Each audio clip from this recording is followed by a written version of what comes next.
Jadi semua pengurusan ini sudah beres, Ya. sehingga tahun ini Ya. diterimalah siswa-siswi baru Ya. untuk. Tapi ada yang belum selesai, Ama. Itu kan baru sertifikat.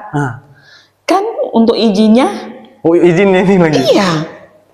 Ya. Jadi ini baru status lahan yang kami perjuangkan menjadi hak milik. Udah berhasil di tahun 2024. Hanya 4 bulan, Agustus, September, Oktober, November, Desember. Hanya 4 bulan. Kalau Tuhan tidak berkehendak itu tuh nggak mungkin terjadi. Betul. 4 bulan sudah jadi sertifikat. Lalu di bulan Februari tahun 2024 kami berunding komunitas bagaimana dengan sekolah ini mau lanjut apa tidak. Lalu kami menulis surat ke provinsi dan provinsi menyambut baik. Ayo kita mulai membangun SD. Karena waktu itu dibilangnya tidak perlu lagi mengurus izin, boleh membangun, tidak perlu mengurus izin lagi. Ya sudahlah, kita mulai membangun SD. Tetapi karena Santa Ursula waktu itu awalnya kan penanggung jawabnya Santa Ursula. Santa Ursula bermisi ke tempat lain karena kita terlalu lama di Nias Barat prosesnya. Mereka sudah pindah ke Penajam dan yayasan berganti dengan Widya Bakti Santa Angela. Makanya namanya ganti dari Santa Ursula ke Santa Angela. Yang awalnya dia Santa Ursula. Karena menunggu terlalu lama, Santa Ursula berpindah misi ke Penajam. Artinya nama itu dikasih di situ. Iya, dikasih di Penajam sana. Lalu provinsi mencarikan yayasan yang baru Santa Angela. Oh ya. Maka tapi sekarang kualitasnya sama. Ursulin. Ya. Ursulin masuk dalam pengelolaan Suster Ursulin. Itu kualitasnya standar sama ya, bagus gitu. Nah, lalu bulan Februari diokekan, Mei sudah pasti dibangun, kontraktor udah datang. Saya yang diberi kuasa oleh provinsi dan yayasan untuk mengurus izin, saya bergerak juga. Nah, itulah prosesnya. Mungkin masyarakatnya sebenarnya sudah tahu itu ya. Prosesnya kalau ada yang menyimak di Facebooknya Pak Era, itulah prosesnya seperti itu. Terima kasih ya Pak Era dan juga semua yang mendukung dan juga semua dinas yang sudah membantu kami di dalam proses ini. Tuhan memberkati Bapak Ibu masing-masing lah ya, sehingga puji Tuhan sekolah ini bisa dipastikan buka begitu. Tahun 2025 ini. Iya, karena Pak Era mengawal kami terus menerus. Ya, itulah malaikat Tuhan yang dikirim kepada kami. Jika Tuhan berkehendak tak ada satupun yang menghalangi, pasti Tuhan akan mengirimkan orang-orang yang membantu begitu kepada kita. Suster, apa sih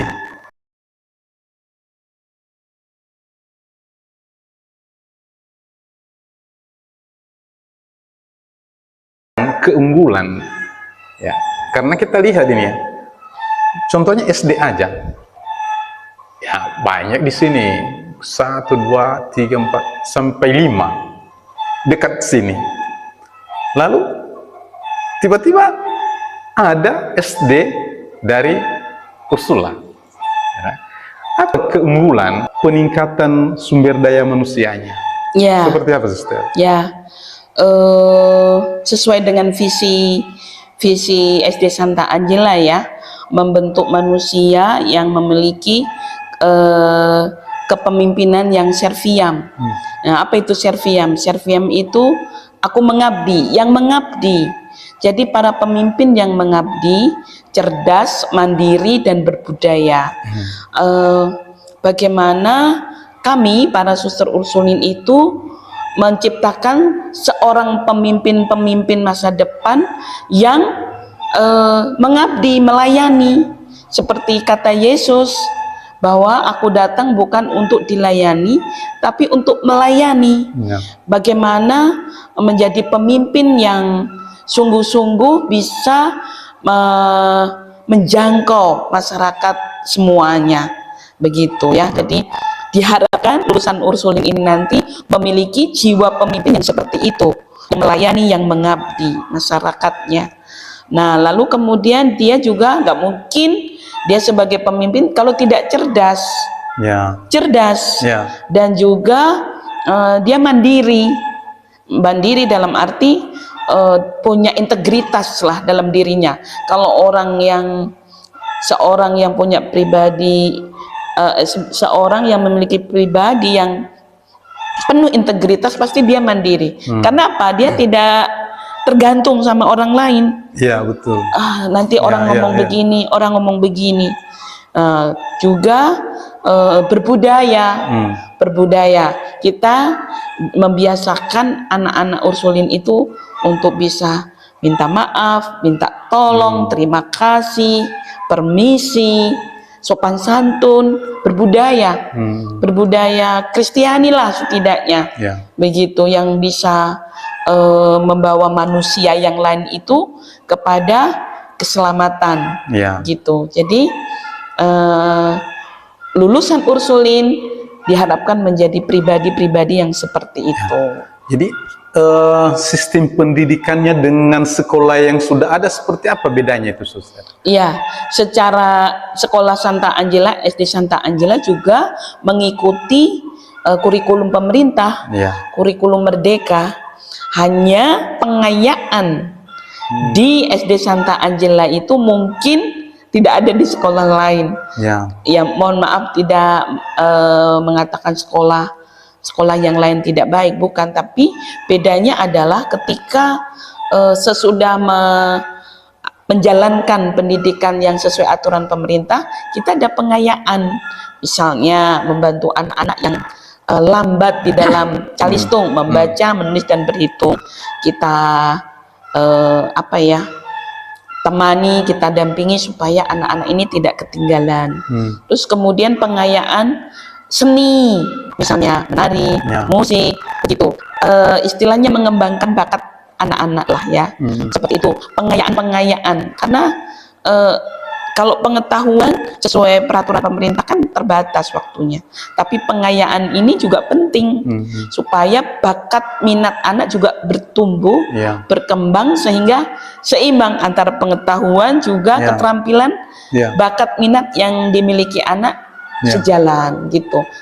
Lalu kami dengar waktu lama pendidikan ini setiap harinya sampai jam 3. Nah, bisa nggak Suster ceritakan ke kita apa saja yang dikerjakan anak-anak nanti sampai jam 3 itu? Karena di kebiasaan kita di sini jam 12 sudah pulang.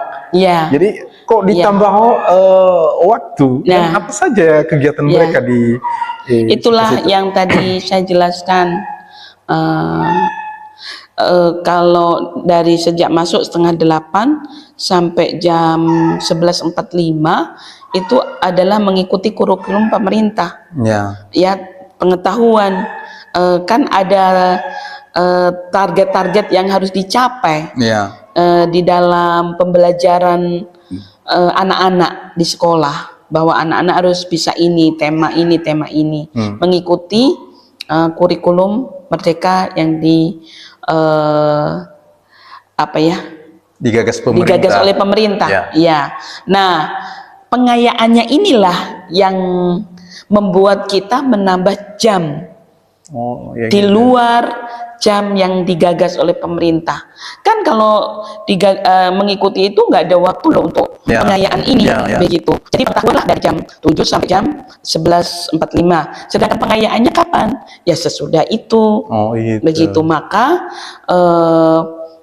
anak-anak pulangnya lebih siang dibandingkan sekolah-sekolah yang lain. Nah, makanya nanti orang tua bisa memberi bekal. Gitu. Kalau ada program gratis, nanti kita bisa bekerja dengan pemerintah, juga bisa mendapatkan itu sebagai makan siang anak-anak atau bagaimana. Kalau orang tua wajib membawakan bekal kepada anak-anak, makanan sehat, gitu. Artinya ini sifatnya totalitas ya, Suster ya, untuk membantu anak-anak ini untuk benar-benar pendidikannya itu utuh ya. Utuh. Ya. Jadi pengetahuan juga bakatnya dan minatnya itu juga tersalurkan. Ya. Baik seni, olahraga, kemudian keterampilan-keterampilan yang lain. Ya. Karena sekolah ini juga menyediakan sarananya.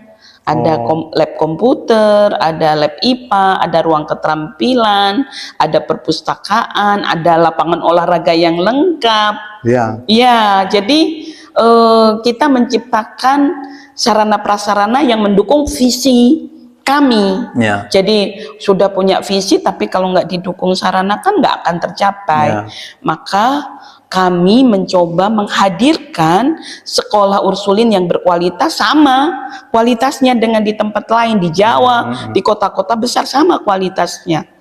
Hanya kita bawa ke Nias Barat dengan harapan supaya anak-anak di Nias Barat ini bisa punya kesempatan mengenyam pendidikan yang berkualitas juga. Dan setara dengan orang-orang di sana. Betul. Walaupun memang ya soal biaya kita tidak bisa membawa yang di Jawa ke sini, tapi kita menyesuaikanlah dengan situasi di Nias Barat ini. Yang jelas para suster Ursulin tidak mencari keuntungan. Yang penting sekolah ini berkualitas dan bisa berjalan.